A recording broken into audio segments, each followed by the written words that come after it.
From CBS News Bay Area, this is the Afternoon Edition. Right now in the Afternoon Edition, tensions on the rise at schools in the East Bay as the resolution of the war in the Middle East is dividing parents, students, and teachers. Good afternoon. I'm Ryan Yamamoto. Happening tonight, Oakland Unified School Board is expected to vote on a resolution in support of Palestinians. It comes after the union representing Oakland teachers posted a statement of solidarity with Palestine. The Oakland Education Association later walked back that statement, but yesterday, parents tell us the union passed a resolution doubling down their support. The resolution says OEA would pass out educational material for teachers to use in classrooms to teach about Palestine liberation. Opponents say it's a one-sided resolution and places blame on Israel, but supporters say that's not the case. As a Jewish family, it really has me concerned for the safety of my children. Being in solidarity with Palestine doesn't mean that we are being anti-Semitic or discriminating toward Jewish students, right? And tonight's Oakland Unified Board resolution calls for a ceasefire in Gaza and the release of hostages. This just in, the House Oversight Committee is expected to subpoena Hunter and James Biden, the president's son and brother. For months, the GOP-led committee has been trying to build a case about the Biden's family foreign business dealings. Committee members are looking for evidence the president committed an impeachable offense. They are the first subpoenas to members of the Biden family directly. Live look at San Francisco's Moscone Center. The city will soon host world leaders and CEOs for the Asia-Pacific Economic Cooperation Summit, or APEC. There will be extra security in and around Moscone later on this evening. San Francisco Police, Secret Service, they will provide an update on the measures taking place during the event and the impact it will have on residents and businesses. In Oakland, an Amtrak train collided with an SUV this morning. This was right off of Oak Street near Jack London Square. Amtrak says it happened just before 7:30. The Capitol Corridor train was on its way from San Jose to Sacramento when it hit a car. No word on the train, no one on the train was hurt. Oakland police said the SUV driver was taken to the hospital. Okay, turning to weather right now. Here's a live look outside from San Jose. Sunny, clear skies. Let's check in with meteorologist Jessica Birch. Now throughout the Bay Area, we're seeing clear skies into this afternoon with a nice offshore wind, but that does dry us up a lot, especially in our inland areas heading into this afternoon. Wind speeds anywhere up to around 20 miles per hour along our coastline. We see lighter winds into the evening hours tonight just in our inland areas, but it did start off gusty today, and heading into this afternoon, I mentioned we see clear skies. We'll see that same trend tomorrow, but then heading into this weekend's forecast and into next week, there's a better chance of showers right around the corner for us heading into early next week. So just like this week where we saw some light scattered showers in the forecast to kick it off, we're going to see a same trend by late Monday night, early Tuesday morning. But let's take it a step back. I want to show you daytime highs today throughout the Bay Area. We're talking about 70s up in the North Bay and 60s along the coast, anywhere from San Francisco, even into Redwood City for that matter. Off into the East Bay we go, low 70s in the forecast for us heading into this afternoon. It's a beautiful day to get out there and get some fresh air. We're expecting 70s and 60s for our daytime highs into the Santa Clara Valley.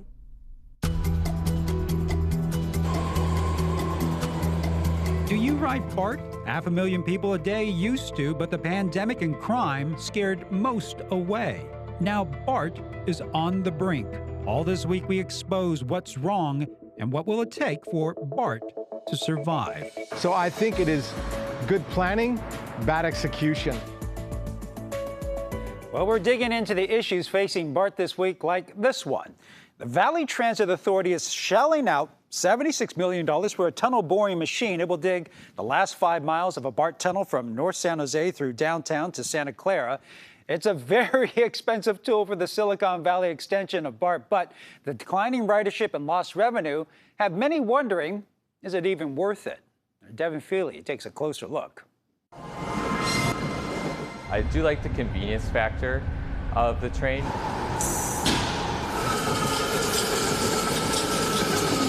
Meaning I'm able to get from point A to point B. You're not driving. Since moving to the Bay Area a few years ago, Austin Clappin has lived in San Francisco, but worked in the South Bay, commuting 3 days a week on BART. For me personally, I always wanted to live in San Francisco, and the BART really kind of gave me the opportunity for transportation because it's just myself, my 2 feet, and my bike.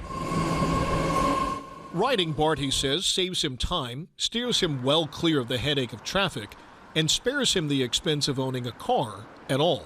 Leaving the apartment to walking into the office is pretty much about, I would say, an hour 10, hour 15, which really isn't so bad when you consider the amount of people that sit in traffic in their cars. But Austin's experience is more the exception than the rule. According to the Valley Transportation Authority, which paid for and built the BART extension into Santa Clara County, the pre-pandemic ridership projection was an estimated 23,000 people using the Berryessa and Milpitas stations on day one. In September of this year, however, the stations had a combined average daily ridership of roughly 2,300, the original estimate off by nearly 90%. I still am supportive, but I'm very disappointed. Johnny Kemmis is a former member of VTA's board of directors. He says after being intoxicated by the idea of BART for decades, now that it's arrived in Santa Clara County, the sobering reality is it is woefully underutilized. And to understand why, we may need to turn back the clock a bit. 2 and a 3. I feel very much exhilarated about today. Santa Clara County was not on the guest list for BART's opening day celebration on September 11, 1972, having opted out of the system years before. It would be more than 47 years, 17,441 days to be exact, before the county belatedly joined the party, and at quite a cost. $2.3 billion to extend the BART system, first into Milpitas and then to San Jose. We have to plan for the future. The future of San Jose is more business and more housing in the downtown. That's where the station is planned to go. So I think it is good planning, bad execution. Kemmis says he is deeply troubled by the rapidly rising cost of the final leg of the extension that will bring BART into downtown San Jose and on to Santa Clara.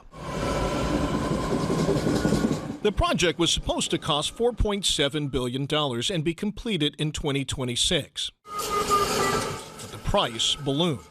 First to $6.9 billion, then to $9.1, and now to a whopping $12.2 billion. And it's going to take longer, too, 10 years longer, projected to open sometime in 2036. But Carolyn Gonod, VTA's general manager, says it would be a mistake to let cost overruns and construction delays derail the project. This project's a multi-generational, long-term investment. How much is it too much? We don't know. It's never going to be cheaper than it is now. It's been a major plan in this Bay Area for over 40 years, and we're just about to start digging, so I don't want to hold it up any longer. Working in the world of tech and finance, Austin Clappin says he understands the concerns about a project that's behind schedule and over budget. But when it comes to better, more connected transit, he's completely on board.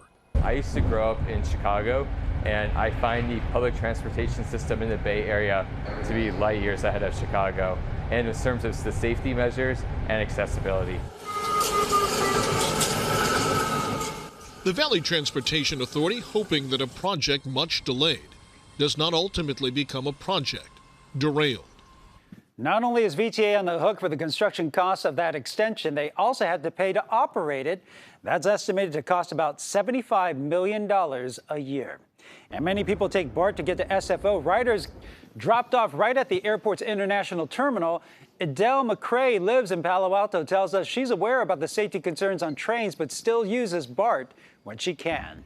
I use it pretty frequently, not when I'm on a time crunch, because it takes a little bit longer. But yeah, I try to use it when I can. BART wants to hear more about your experiences on the trains. The general manager and the police chief, they're going to hold a safe and clean plan listening tour. The first one is tomorrow at 7:45 a.m. at the Fruitvale station in Oakland. They will also host one at the Embarcadero and Pleasant Hill stations next week. The tour will visit various stations through December 13th. And it seems like many are ready to just write the system off altogether, but you have to really wonder, what would a Bay Area look like without BART? And it would really erode our overall quality of life here. I would say my life would be slower. It'd be more expensive. And it's not going to go away, but what if it did? Our Max Darrow takes a look at that scenario tonight at 11. And be sure to keep sharing your experiences with us. Use the hashtag KPIXTV on our social media accounts or email them to newsdesk at kpix.com.